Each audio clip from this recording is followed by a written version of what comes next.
remorse. It's on, yeah. So this is my understanding of how we came to be here. I feel that the least I can do is to give you my understanding. Remorse, registered trademark, was developed by Pharmacon using a smile state wedge of government money on account of drug development being so very expensive. It was initially designed as a treatment for certain psychopathologies in which individuals who lacked human empathetic skills could be given the help they needed. It was, I've seen it. I've seen it in its medical format. It was a lozenge, a small pellet, like a go pebble, white one, black one. You placed it under your tongue, I think. It's just to say, I'm getting this wrong. I'm sorry. It wasn't under the tongue, of course. It was sorry. It was a lozenge. You pressed it against the roof of the mouth, and the nanophone got itself going, and it set up pathways, tentacling.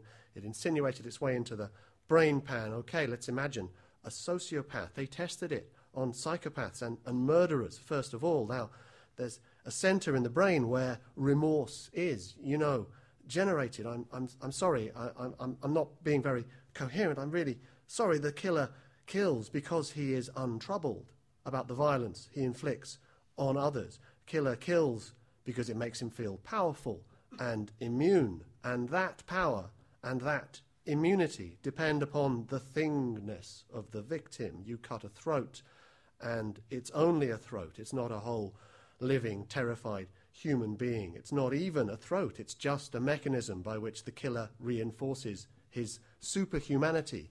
Or so I understand it to have gone. Obviously, I want to be clear about this. I don't want to give you a false impression. I really don't understand the motives of such people. I guess you don't either.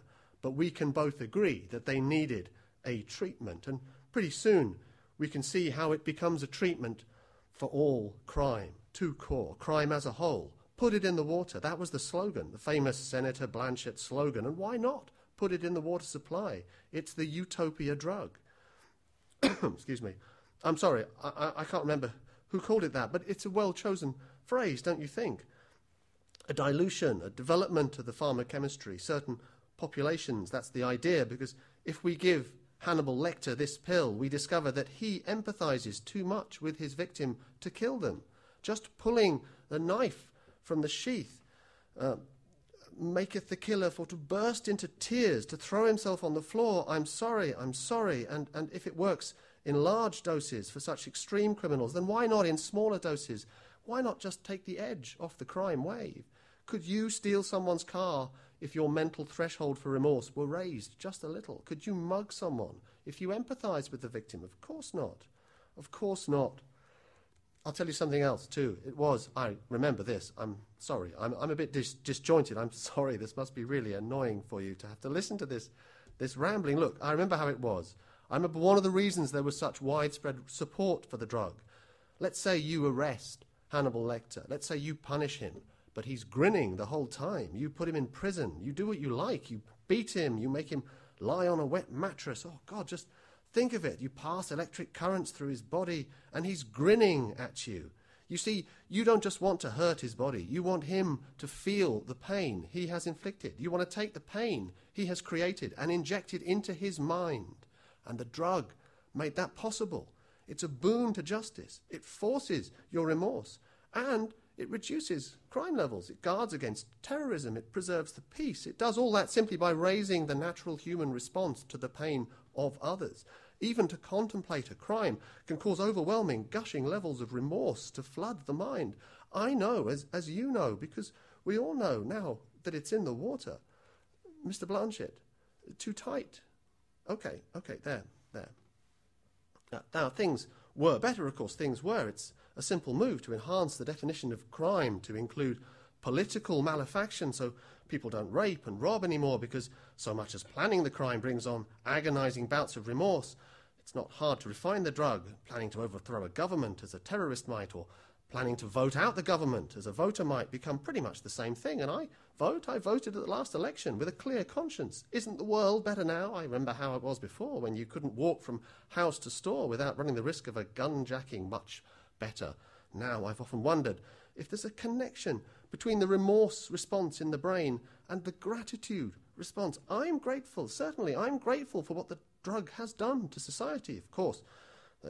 What you might call side effects. A lot of people are timid, some are pretty cowed, I guess. They take it bad. They can barely leave their homes for fear of, whatever they might accidentally or intentionally do, But others function pretty well, and then there are those who, well, take the example of me.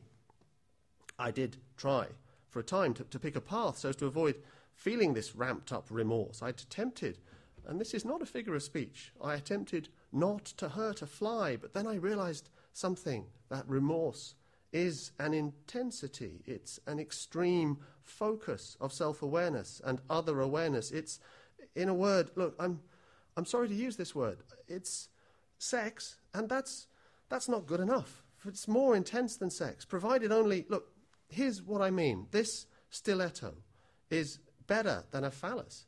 This point on your skin here, it's exquisite. There's the force. Oh, I'm sorry. The pressure of muscles, and I'm sorry. I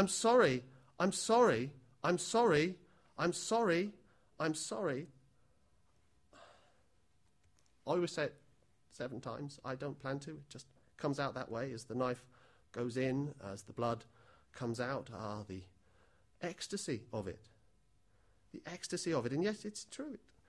I come, it's true, my heart goes poppity, but that's not that. Sorry, here, let me loosen that a little. There you go. I'm sorry, the floor's just bare tiles, Senator. I'll need to clean it shortly, you understand, and a carpet would be well, you can imagine. But Senator, what I was saying is, although my body makes manifest the symptoms of physical desire, not that I don't prepare for that, I'm wearing plastic boxer shorts. For instance, I learned that lesson right at the start, after the very first of them. But the intensity with which my excitement and my agony at your pain is mixed together, that's more than a physical thing. That's a transcendent feeling. That's religious. There you go, Senator. I'm very, very sorry. That's the end of my story. Thank you.